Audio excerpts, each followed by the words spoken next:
नमस्ते जयराम जी की। मेरा नाम श्याम शुक्ला है और मैं वापस एक वीडियो लेकर आया हूँ। और कल का न्यूज़ है, सबको जो पता होगा कि धर्मेंद्र प्रधान जी ने रिज़ाइन कर दिया है, तो और नए प्रहलाद जोशी साहब जो है वो नए एजुकेशन मिनिस्टर बन गए। मेरे दिमाग में एक बात आई तो मैं सोचा आपसे शेयर करूँ कि इसमें काफ़ी सारे लोगों को, सीजेपी को फ़ायदा हुआ। जो तीन लोग बैठे थे दिल्ली में पूरी सभा लेके, और जो घर पे बैठे थे सो कॉल्ड लोग, शबाना आज़मी, कुणाल कामरा, विशाल ददलानी, और जो भी हैं, Sonakshi Sinha, very first name. आज उसने सबने पोस्ट किया है, सोनाक्षी सिन्हा ने। तो मेरा बस यही सवाल है कि सोनाक्षी सिन्हा ने पंजाब यूनिवर्सिटी के लिए क्यों कुछ नहीं बोला? कुणाल कामरा पंजाब के लिए क्यों नहीं जाके प्रोटेस्ट करता है? सीजेपी वाले, अभी दिल्ली से सीधा पंजाब तो नज़दीक डिस्टेंस है, कोई ज़्यादा दूर नहीं, तो वहाँ पे जाके क्यों नहीं बोलता है कि अभी उसके भी एजुकेशन मिनिस्टर को रिज़ाइन करो? केरला में पेपर लीक हुए, कर्नाटका में पेपर लीक हुए, तो ये लोग क्या सब जगह जाने वाले हैं? मेरा बस वही एक सवाल जो मुझे दिमाग में खटक रहा था कि खाली इन लोग का सिलेक्टिव ही है कि जहाँ पे भी बीजेपी का शासन है, वहाँ पे अगर कुछ मिस्टेक होता है तो वहीं जाके धरना बोलना है। वो मेरे दिमाग में एक क्वेश्चन खटक रहा है, क्योंकि अरविंद केजरीवाल है, वो सब हर 2-2 घंटे में वीडियो बना के डाल रहे थे जब तक ये प्रोटेस्ट चल रहा था। तो बस यही मेरा क्वेश्चन है, और ये मेरा क्वेश्चन आप लोगों से भी है कि आप क्या सोचते हो इसके बारे में? दूसरा कि अ, एकदम आप डीप सोचोगे, गहराई में, तो आपको जानने का बहुत ज़रूरी है कि प्रहलाद जी का जो रेज़िग्नेशन है, धर्मेंद्र प्रधान साहब, सॉरी, उनका रेज़िग्नेशन की मेन वजह क्या थी?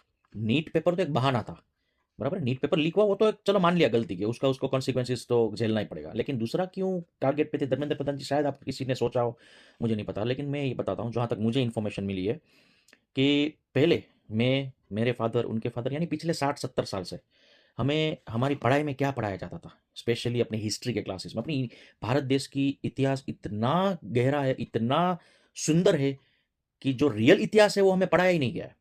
हर वक्त हमें, हमारे माता पिता को भी और उनके शायद माता पिता को भी, सबको यही पढ़ाई में आया कि Akbar was a great king, Shahjahan ने ये किया, क्या बोलते, औरंगजेब ने ये किया, यही सब किया। तो अभी मुझे सुनने में आया कि धर्मेंद्र प्रधान जी ने ये पूरा हिस्ट्री का जो सिलेबस है वो क्लास 8 और 9 शायद जो भी है वहाँ से उन्होंने पूरा चेंज किया है। अभी वो लोग पूरी जो सच्ची हिस्ट्री है हमारी, जो चोला डायनेस्टी की है, जो साउथ में है, जिन्होंने 14,000 साल तक हमारे भारत देश पे राज किया, हमारे शूरवीर जो राजा थे, छत्रपति शिवाजी महाराज, श्री छत्रपति शिवाजी महाराज, श्री महाराणा प्रताप, रानी लक्ष्मीबाई, और कितने ऐसे योद्धा थे, कितने ऐसे गुरु थे, कितने ऐसी अपनी यूनिवर्सिटीज थी जिसका जिक्र पिछले 70 सालों में कांग्रेस ने 1947 में पावर में आने के बाद कभी किया ही नहीं है। तो ये धर्मेंद्र प्रधान जी ने पूरा घटनाक्रम चेंज कर दिया पढ़ाई में, हिस्ट्री में, जो दूसरे समाज के लोगों को खटक रहा है, या खटक रहा है, वो कबूल नहीं कर रहे हैं, बराबर है? और दूसरे समाज के लोगों का सबसे, क्या बोलते हैं, फेवरेट पार्टी है कांग्रेस पार्टी। आम आदमी पार्टी तो बहती गंगा में हाथ धोने का काम करे, क्योंकि ये जो तीन बंदर जैसे लोग जो बैठे हैं वहाँ पे, वो सब आम आदमी पार्टी के ही हैं, वो लोग खुद कबूल कर रहे हैं, ठीक है? तो और प्लस उनको पावर में भी आना है। अरविंद केजरीवाल जिस हिसाब से अन्ना हजारे की गोद में बैठ के पॉलिटिक्स में आ गया, अपने बच्चों की कसम खा के बोला था मैं पॉलिटिक्स नहीं जाऊंगा, सरकारी सुविधा नहीं लूंगा, लेकिन आज वो कसम और वो बच्चे सब सब साइड में रह गए, पैसा दिखा, कोड़ी चढ़ गया आम आदमी की, बराबर? तो वो क्या देश के बारे में सोचेगा, है? और ये जो जेनजी है, जो जंतर मंतर पे था, अभी मैं वो दूसरे पॉइंट पे आता हूँ, जो 15 साल की लड़की है, या कोई जो जो लड़के हैं जो गंदे गंदे इशारे कर रहे हैं, गलत बैनर बना रहे हैं मोदी जी के नाम के, जो मैं आपके सामने पूरा बोल भी नहीं सकता, मोदी जी के 13वीं के समोसे खा रहे, ऐसा सब कुछ चल रहा है जनता, ये कौन से स्टूडेंट्स है? और ये जो शिक्षाएं, ये जो दिखा रहे थे, जिसका वो प्रदर्शन कर रहे थे जंतर मंतर पे, वो कौन सी शिक्षा कहाँ से, कौन सी स्कूल से ली है, ये मुझे आज तक समझ नहीं आया। और उनके माँ बाप ने कैसे संस्कार दिए और कैसे अलाउ भी किया है इन लोग को, ये भी मुझे समझ नहीं आया। क्योंकि जो पढ़ाई लिखाई वाले बच्चे हैं, जो अभी नीट की एग्ज़ाम दे के भी पास हुए, जो राजस्थान कोटा से, उनके बच्चे हैं, और शायद मैं हूँ, हमारे टाइम के सब लोग हैं, हमें तो हमारे माँ बाप ने कभी नहीं सिखाया ऐसा। हमारे माँ बाप ने हमें यही सिखाया है कि कुछ भी प्रॉब्लम हो, कभी भी कुछ हो, बैठ के बात करो और नेगोशिएट करो, नहीं होता है then select something else, okay? लेकिन ये कभी नहीं सिखाया कि सामने वाले को, अरे हमको तो ये भी बोला गया कि दुश्मन को भी ऐसे नहीं बोलते हैं। जिस भाषा और जो गालियाँ नरेंद्र मोदी जी को पड़ी है इन प्रोटेस्ट के दरमियान, ऐसा तो हमारे हम कभी दुश्मन को भी ना दें। क्योंकि सुनने में ही अगर गलती से भी कोई स्ट्रेंजर बाजू में सुन लेगा, वो भी बोलेगा भाई कि बोल क्या रहा है? ऐसा कौन बोलता है किसी को? तो ये लोग जो जो भी उन लोग ने बर्ताव किया, जो सब कैमरे पे हैं, सब रील्स में चल रहे हैं आजकल, बराबर है? तो उनको वो कहाँ से ये सीखने को मिला? इनके माँ-बाप ने इनकी परवरिश कैसे की है और कैसे करी है, मुझे आज तक समझ नहीं आया। हमारे माँ-बाप ने तो नहीं की, और जो नीट के बच्चे, जो जेन्युइन नीट के बच्चे जो पढ़ाई-लिखाई करके निकले, उनकी भी ऐसी परवरिश तो नहीं है, 100%। तो बस यही बात का दुःख है। और जो ये जंतर-मंतर पे लोग थे, वो लोग जो जेन ज़ी अपने आप को बोल रहे हैं, वो बोल रहे हैं कि हम सब देख लेंगे, हम सब सँभाल लेंगे, देश को सँभालने के लिए हम युवा, ठीक है। अरे भाई, भारत देश की किस्मत फूटी है कि तुम लोग के हाथ में सब कुछ दे, तो जो बेचारे जेन्युइनली जो पढ़ाई-लिखाई कर रहे हैं, वो क्या करेंगे? अगर तुम लोग के हाथ में दे दिया, तुम तो सब लोग गुंडा राज हो, गुंडा गुंडा से भी बदतर हो, बराबर है। तो नहीं हो सकता ये। और मोदी जी झुक गए हैं या मोदी जी हार गए, ऐसा बिल्कुल मत मानना। मोदी जी और पावरफुल बनेंगे, क्योंकि जितना तुम लोग प्रदर्शनकारियों ने जितना भी तोड़-फोड़ किया या उनको गिराने की साजिश की है या कर भी रहे हो, अभी भी चल ही रहा है तुम लोग के दिमाग में, खुराफाती दिमाग में, उतना ही सामने मोदी जी को सपोर्ट करने वालों लोगों की भी संख्या उतनी ही ज़्यादा है। वो लोग मोदी जी के लिए कुछ भी कर सकते हैं, प्रेयर भी कर रहे हैं, और सबसे ज़्यादा ताकत प्रेयर में है। शायद वो जेन ज़ी को समझ नहीं आएगा जो मैं क्या बोल रहा हूँ, लेकिन जो प्रेयर में ताकत होती है वो किसी और वेपन में ताकत नहीं होती है। बरा तो बस यही मुझे बोलना था। बहुत दुःख की बात है।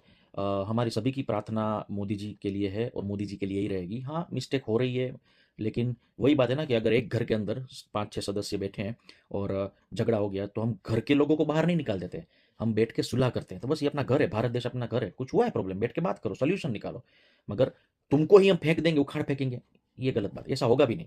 खाली सपने देख लो तुम लोग, ठीक है? और दूसरा कि मोदी जी को सब लोग बोल रहे हैं कि मोदी जी ने किया क्या है? सब 2 ही उद्योगपति के लिए काम कर रहे हैं, अंबानी, अदानी। अरे भाई, इंडिया में है ही गिन के 5-6 उद्योगपति, और ये 5-6 उद्योगपति ही पूरा देश चला रहे हैं।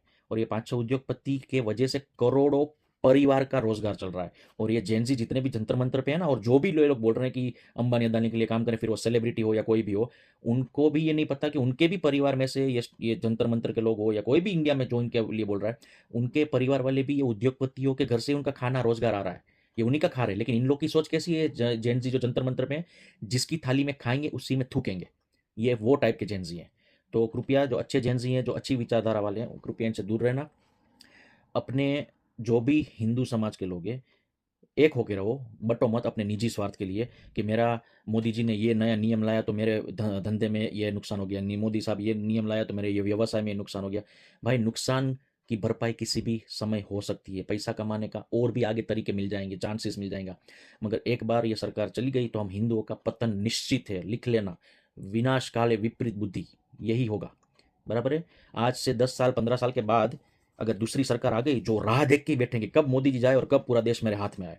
ये लोग खत्म कर देंगे हिंदू को, फाइनेंशियली खत्म करेंगे, इमोशनली भी खत्म करेंगे, और अपनी बहन बेटियों का कन्वर्जन करा के सबको हिंदुओं को मूल्य बना देंगे। याद रखना, मैं हिंदू मुसलमान की बात नहीं कर रहा हूँ, लेकिन ये पूरे दुनिया में ये प्रॉब्लम चल रहा है। खाली वहाँ यहाँ पे हिंदुस्तान की बात नहीं कर रहा हूँ, पूरी दुनिया में इन लोग का प्रॉब्लम है। तो याद रखना, हमको बचा के जो बोलते हैं ढाल बन के बैठे हैं, वो मोदी जी बैठे हैं और भाजपा सरकार ही बैठी है हम हिंदुओं के लिए।